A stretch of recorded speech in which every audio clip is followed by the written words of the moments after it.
Buenos días, son efectivamente buenos días, con esta temperatura mediterránea y este clima mediterráneo maravilloso. Yo no me quejo porque salí de Santiago de Compostela con un tiempo relativamente agradable, ¿no? En primer lugar, agradecer a los centros de profesores y recursos de la región de Murcia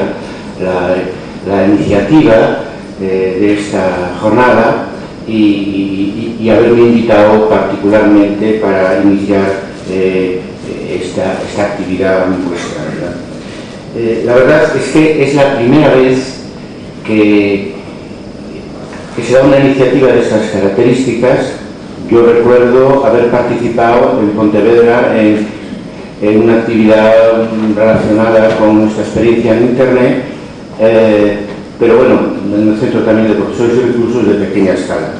Es la primera vez y por lo tanto mi agradecimiento es doble a los centros. Yo sé que no es fácil ponerse de acuerdo en toda la región de Murcia para organizar una actividad así, y muy particularmente, naturalmente, a Fran Colomer, que sé todo el esfuerzo que ha hecho, compañera y amiga de tareas académicas desde hace ya bastantes años, porque prácticamente ella es también una de las fundadoras de nuestro movimiento historiográfico. Decía Filoter Tello, uno de los miembros de nuestra extensa red, en un mensaje que hemos distribuido, yo creo que ayer, que nos daba ánimos porque esta actividad en Murcia pues, es de importancia mundial. Yo se la pasé a Fran Colomer y bueno, ella antes de que la divulgáramos, y de alguna manera tiene una importancia extraordinaria, ¿no? Por un lado es el número 74 de las presentaciones que vamos a hacer de la red Historia del Arte, pero lo extraordinario es que es una iniciativa que surge de la enseñanza media y surge de una manera organizada, de una manera colectiva. Hemos estado aquí hace unos 10 años presentando Historia del Arte en la Universidad de Murcia, y el hecho de que estemos de nuevo en Murcia por iniciativa de la enseñanza media y no de la Universidad de Murcia, pues es que algo nuevo está cambiando en nuestra profesión, y yo tengo más síntomas que indican que esta mayor participación del profesorado de enseñanza media en las actividades académicas, desgraciadamente y todavía muchas veces reducidas al ámbito universitario, es algo que estamos detectando dentro y fuera de España, y es, en mi opinión, el signo de los tiempos. Historia del Arte es un proceso inacabado, se ha iniciado hace más de una década, y una de las razones por qué es un proceso inacabado es porque la incorporación a la comunidad académica nuevo tipo que nosotros defendemos, los profesores de enseñanza media, todavía no ha terminado. Probablemente exigirá mucho esfuerzo por ambas partes para salvar esa distancia entre la enseñanza universitaria y la enseñanza media, y también relevo generacional, cosa que donde más lo necesitamos también para un nuevo curso de esta y otras disciplinas es, por supuesto, en la universidad. Realmente Historia del Arte nace después de la caída del muro de Berlín. Se anunciaba ya mucho antes una crisis historiográfica, de identidad de la disciplina de la historia, creo que en general de las ciencias sociales, que se vio precipitada por los acontecimientos de 1989-1991. 2 años después, en 1993, tuvo lugar el primer Congreso Internacional de Historia del Arte, un macro congreso dedicado a esta temática de la escritura de la historia del oficio de historiador. Visto desde hoy, 13 años después, pienso que era pues, una mirada un poco nostálgica hacia atrás, donde fueron especialmente invitados los representantes de la Escuela de Anales y de la escuela de historiografía marxista más importante, creo yo, del siglo XX, que es Casa Presa. Bueno, allí se demostró el interés y el dinamismo de una disciplina que busca sus señas de identidad después de la caída del muro de Berlín, pero al mismo tiempo el agotamiento de los focos de renovación historiográfica del siglo XX en los que nos hemos formado los que somos historiadores, sé que vosotros sois de ciencias sociales, pero si no el caso de Anales, al menos en cuanto a influencia del marxismo, habéis pasado por la misma experiencia, beneficiosa, felizmente, en su momento, pero claro, estamos hablando ya de varias décadas después. Hoy me asombra comprobar como muchos de los que participaron en ese primer congreso, muy cuajado de personalidades,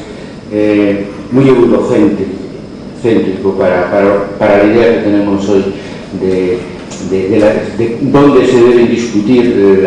las cuestiones de nuestra disciplina. Muchos creo se quedaron allí, y sin embargo a partir de ese congreso las incorporaciones fueron crecientes, ¿no? Lo cual otra vez nos encontramos, es la segunda referencia que hago y no será la última, con las consecuencias del relevo generacional. De congreso a congreso en Historia de Debate baja de una manera permanente, constante, la edad media de los ponentes, y somos por lo tanto una expresión del relevo generacional al cual estamos abocados un plazo de una década por razones biológicas y mucho más empujados por las prejubilaciones, pero uno de los puntos del manifiesto de Historia de Debate nos planteamos si ese cambio obligado por la biología va a suponer un cambio a mejor en la evolución de nuestra disciplina. Y como no lo tenemos claro, estamos tratando de entrelazar las diferentes generaciones en todas nuestras actividades, insisto, cada vez con un predominio de colegas de menos edad, para garantizar que en el futuro no se va a perder todo el esfuerzo de renovación por el que han atravesado nuestras disciplinas a lo largo del siglo XX, paradójico, pero al mismo tiempo muy fructífero. En el caso de nuestra disciplina vivimos lo que se llama la revolución historiográfica del siglo XX, y claro, de una manera autocrítica conocemos sus límites, pero tampoco estamos dispuestos a renunciar a sus aportaciones naturalmente, y esperemos que los más jóvenes, si actuamos como el eslabón necesario, tampoco renuncien, ¿verdad? En el segundo Congreso Internacional de Historia de Debate en 1999 se produjeron consecuentemente algunas novedades. Realmente fue una refundación de Historia de Debate y el inicio de nuestra actividad en Internet y de nuestra transformación en una tendencia historiográfica internacional. Primero, que nos dedicamos más a mirar a nuestro alrededor. Empezamos a hacer más historiografía actual, reciente, inmediata. Segundo, porque no sin esfuerzo y sin dolor nos habituamos a pensar, intentamos pensar con nuestra propia cabeza, lo cual no es poca cosa considerando el carácter dependiente de nuestras historiografías desde el punto de vista académico, de focos de renovación que estuvieron siempre más allá de los Pirineos o más allá del Atlántico. En tercer lugar, por lo tanto, podemos decir que practicamos una especie de constructivismo historiográfico. Empleo el concepto porque sé que en didáctica pues os lo explican y lo utilizáis. Precisamente entre ese año 1999 y 2001 realizamos una encuesta internacional sobre el estado de nuestra disciplina en el mundo. Nos dirigimos a 50.000 colegas en todo el mundo, conseguimos 605 respuestas. No sonríais porque era una encuesta muy difícil y que, pues bueno, pues normalmente, incluso para gente que sabía estas temáticas, pues llevó horas y a veces días completarla. Los resultados están expuestos ya desde hace años en la página web de Historia de Debate, y esto, digamos, fue la mayor experiencia de conseguir datos empíricos sobre dónde estábamos, es decir, qué pensaban